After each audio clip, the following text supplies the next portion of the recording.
Halo warga sipil sekalian, langsung aja kita nggak usah berlama-lama dan bertele-tele ya teman-teman.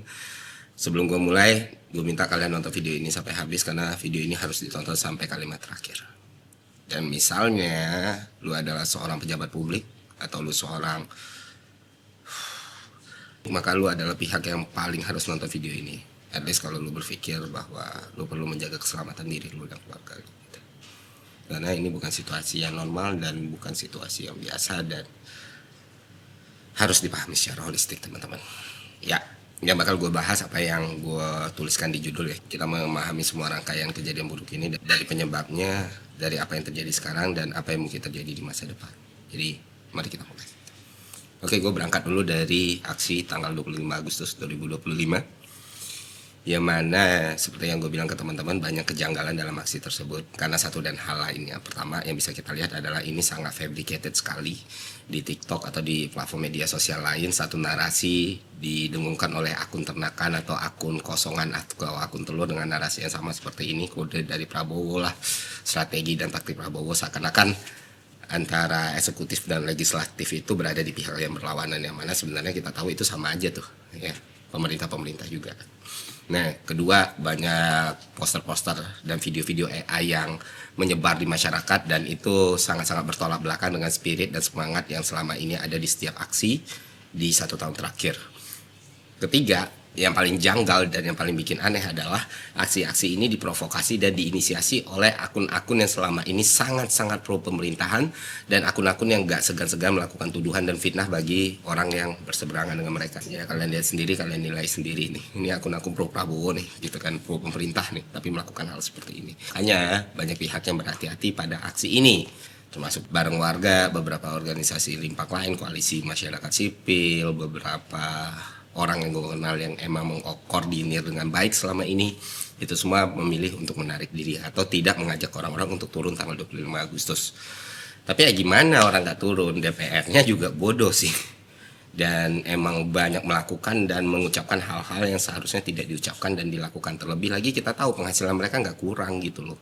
Kenapa masih saja isu ini berputar di hal-hal seperti ini sementara masyarakat lagi susah. Termasuk gue sendiri, gue tidak melakukan seruan atau ajakan untuk aksi dan itu jarang sekali gue lakukan. Kenapa demikian? Karena selama aksi gue sudah melihat banyak sekali kejadian dan gue merasa kayak ya itu pada akhirnya balik lagi ke pilihan pribadi masing-masing ya. Dan gue pikir ya sudah, yang penting gue datang dan gue ngelihat, gue mapping dan gue pelajari benar situasinya seperti apa gitu. Dan akhirnya gue memutuskan untuk tetap ikut aksi tanggal 25 Agustus. Gue sekali lagi minta maaf untuk teman-teman yang ketemu gue di tanggal segitu. Gue minta foto nggak usah disebarin atau nggak usah ditunjukin gue ada di situ, karena ada kebutuhan yang harus gue lakukan di situ, termasuk mapping tadi ya. Dan benar aja di aksi tanggal 25 Agustus itu berbeda dengan aksi yang lain. Nggak ada itu titik medis, nggak ada itu titik konsumsi, logistik dan segala macam, semuanya scattered. Jam 12 sudah ada water cannon yang ditembakkan. Udah mulai banyak masa-masa yang kita nggak tahu dari mana dan terjadilah banyak kerusuhan. Tapi satu yang perlu dicatat dan diingat, nggak semua peserta aksi di situ adalah orang bayaran atau orang suruhan. Dan gue meyakini dari apa yang gue survei dan gue tanyakan di situ, banyak yang memang benar-benar datang karena kemarahannya kepada anggota dewan kita yang seharusnya menjadi evaluasi besar-besaran. Dan yang terjadi malah banyak yang ditangkap kan para peserta aksi yang ada di bawah umur gitu. Nah, masalahnya mulai terlihat setelah apa yang terjadi di siang tanggal 25 Agustus teman-teman. Ini seperti yang kita tebak dari awal ya.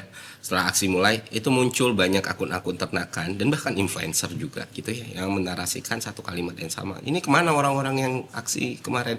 Wah, Mahasewa nggak turun ya, duitnya nggak cair dan lain sebagainya, dan menyerang orang-orang yang spesifik gitu loh. Bisa kayak Regen itu masih jadi korban serangan sampai sekarang, Baskara, Budi di Twitter, akun bareng warga dan lain sebagainya, semuanya tuh menggeruduk dengan narasi yang sama. Wah, nggak turun bla bla.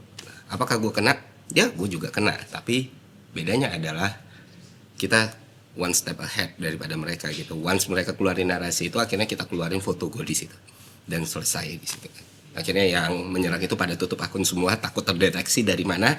Kita coba trace satu-satu, mereka udah hilang semua dan dari situ serangan seperti itu mereda. Tapi di sini kan ada question mark besar ya. Siapa sih sebenarnya? Kalaupun dari inside jobnya pemerintah, siapa yang menginisiasi? Dan itu harus jadi pertanyaan paling besar. Tapi buru-buru ini kelar, buru-buru ini selesai. Karena kita tahu kondisi yang tidak kondusif itu akan merugikan semua pihak kan. Orang mau bekerja, orang mau berdagang, orang mau melakukan aktivitas masing-masing. Ya tidak ada orang yang nyaman dan akan bahagia ketika negara ini rusuh, nggak ada. Makanya kalau ngomong soal kerusuhan atau keributan jangan disalahkan masyarakat terus. Pemerintah jangan buat api supaya jangan buat trigger, jangan buat kita panas, yang buat kita marah dengan kebijakan-kebijakan yang aneh, dengan ucapan-ucapan yang aneh, dengan tindakan yang aneh, dengan prioritas yang aneh juga gitu. Jadi jangan terus-terusan blaming masyarakatnya, sekali-kali evaluasi lah gitu loh, maksud gue. Ada nggak apa-apa memperbaiki sesuatu yang emang sudah nggak baik, itu nggak apa-apa gitu loh. Itu yang membuat banyak orang bingung gitu. Ternyata belum selesai satu masalah ini, 1 hari sebelum kejadian demo keluar lagi ucapan anggota DPR Ahmad Syaroni ya, yang sebelumnya mengatakan bahwa masyarakat itu tolol untuk mengatakan pembubaran DPR. Kayak nggak cukup dia bilang masyarakat tolol, dia bilang peserta demo yang anarkis itu brengsek walaupun di bawah umur gitu. Tolol dan brengsek, 2 kata dari seorang anggota dewan kepada rakyatnya gitu. Tolol dan brengsek. Yang mana dia nggak akan pernah jadi anggota dewan tanpa suara dari rakyatnya gitu. Dan orang ini kan track recordnya sangat songong, pongah dan congkak gitu, karena dia ngerasa punya duit, karena dia ngerasa punya power, karena dia ngerasa punya pasukan, punya jabatan, punya koneksi kan. Jadi selama ini kalau ada yang mengkritik, dia trolling balik, dia serang balik, dia olok-olok dan lain sebagainya, mau kayak gimana pun, dan bahkan dia segitu bangganya bisa membicarakan orang-orang gitu kan. Dan selama ini banyak yang takut, banyak yang bungkam, banyak yang terganggu, tapi ya nggak bisa apa-apa, dan orang ini makin menikmati kedikdayaannya gitu. Termasuk yang terakhir juga diajak debat sama salah satu diaspora, malah diasporanya diolok-olok di media sosial. Ya akhirnya gue sambar lagi, lu yang brengsek gitu. Gue mau di penjara juga nggak apa-apa gitu untuk ngatain lu brengsek gitu. Siapapun pertemukan gue nggak akan mundur di penjara, gue serahin tangan, gue bilang. Tapi lu brengsek, dan semua hal buruk yang terjadi di sini salah satu penyebabnya adalah mulut sampah lu. Dan update terakhir dia udah diturunkan dari jabatannya sebagai ketua fraksi, dipindah ya kalau nggak salah, nggak tahu bakal mengundurkan diri atau enggak, atau dipecat dari DPR. Dan dari kabar burung yang beredar gitu, dari dia udah OTW ke Singapura, nggak tahu ngapain ke situ. Ya, semoga lah dia nggak sepencut itu untuk kabur. Itu kan bertolak belakang dengan image yang berusaha dia bangun terus ya, Savage, Tony Stark Indonesia, self claim kayak gitu dan sebagainya. Dan dia juga salah satu penyebab semua ini jadi berantakan sekali. Ternyata ucapan Sharon ini bikin nyiram bensin ke api aja gitu. Tanggal 28 Agustus itu demo lebih terorganisasi, lebih tahu siapa penanggung jawabnya, siapa yang mulai. Ada partai buruh, ada serikat buruh, ada mahasiswa, ada kelompok rimpang, ada koalisi masyarakat sipil. Jadi jelas identitinya masing-masing, bersuara, berorasi. Sampai siang semuanya berjalan dengan tertib dan lancar. Buruh mulai pulang satu-satu ya, PB ya, terus ada serikat buruh yang masih bertahan, mahasiswa mulai datang ya, memanas tapi masih dalam koridor wajar gitu sampai sore. Dan akhirnya waktu itu gue ngeliat, oh ya udah ada titik medis, sudah ada titik logistik dan lain sebagainya. Nah sebelum pamit itu, karena gue ada podcast nih sama Malaka maghrib, salah satu kelompok ojek online waktu itu manggil gue gitu, Bang Ferry gitu ya, terus gue samperin, terus kita bercanda gitu, ada ya sekitar 8 orang ya ngobrol-ngobrol gitu kan. Wah kalian ngapain di sini? Ya kita ojol konten bang gitu. Wah handphonenya bagus-bagus ya gitu. Gimana bonus sekarang? Salam satu aspal. Terus kita foto-foto karena dulu gue juga pernah narik ya. Jadi cerita, dan itu jadi salah satu momen paling hangat yang gue rasain di situ ya. Karena iya banyak banget cerita dan mereka semua tuh ramah-ramah gitu loh, ramah-ramah banget gitu, ceng-cengan gitu. Itu lucu banget lah pokoknya di bawah jembatan itu. Dan gue terima kasih ke salah satu mahasiswi yang mau motoin kami waktu itu. Dan ya sudah, gue pulang, gue pamit. Terus salah satu mbak ya ada perempuan juga tuh di kelompok ojol itu yang bilang, oh, Bang Ferry sehat-sehat, jangan mati cepat-cepat ya katanya. Gue bilang juga, iya kalian juga pulang lah, udah mau peak hour, gue bilang. Ini kan kali 2 ya, kalau dulu ya kali 3 ya, udah gitu. Udah gue sampai ke Malaka, gue podcast, gue buka sosial media, dan ya kejahatan dan kebrutalan itu terjadi ya. Mobil barakuda menggiling, kita lihat, kita semua sama-sama melihat mobil barakuda menggiling salah satu ojol dan ya ternyata di luar video itu pun masih banyak ada korban lain, dan seperti yang kita ketahui ya ada korban jiwa, ada meninggal.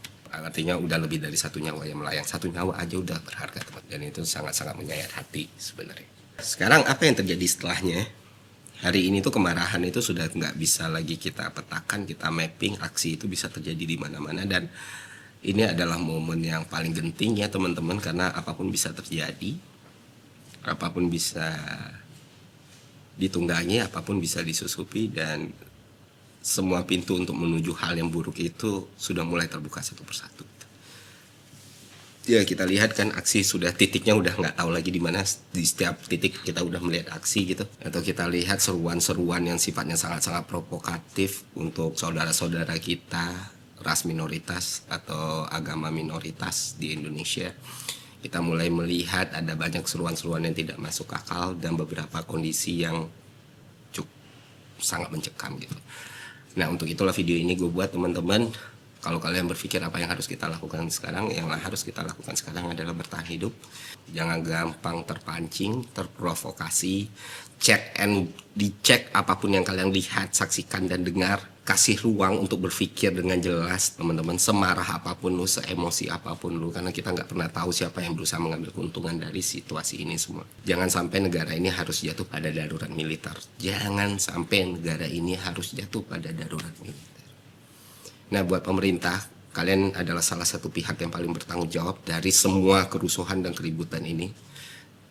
Maaf saja tidak tercukup, kita butuh tanggung jawab yang lebih, kita butuh ada yang takes the responsibility, kita butuh evaluasi besar-besaran, kita butuh perubahan besar-besaran. Mau itu presiden, ketua DPR, Kapolri, Panglima dan lain sebagainya.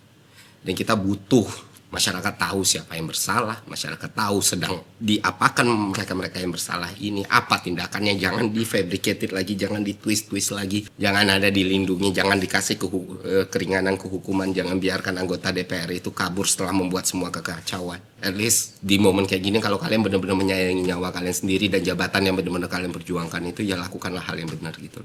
Semua kebijakan kayak naikin gaji lah, apalah, batalin. Kalau ada yang harus dicopot dari posisinya, copot. Jangan jadi pengecut aja Bapak Ibu semua. Apalagi sih yang bisa bikin kalian jadi pengecut. Kalian udah punya uang, posisi, jabatan, pengaruh. Itu nggak cukup untuk membuat kalian menjadi seseorang yang punya mental yang benar gitu. Bukan seseorang yang kabur setelah membuat masalah segitu banyak. Jadi itu sih, kalau mau situasi ini aman dan terkendali, tidak ada darurat militer, tidak ada kerusuhan, tidak terjadi semua catatan sejarah yang kelam, maka pemerintah harus melakukan dan mengambil tindakan gitu. Ya nggak cukup gestur, sekarang udah nggak cukup lagi good PR, udah nggak cukup lagi gestur, harus ada tindakan yang jelas. Harus ada peraturan yang dicabut, harus ada orang yang bertanggung jawab, harus ada tindakan yang jelas, harus ada perubahan besar-besaran. Seperti yang gue bilang gitu loh. Mungkin ada ribuan pejabat dengan ratusan ribu pasukan di bawahnya, tapi rakyat Indonesia itu ada ratusan juta.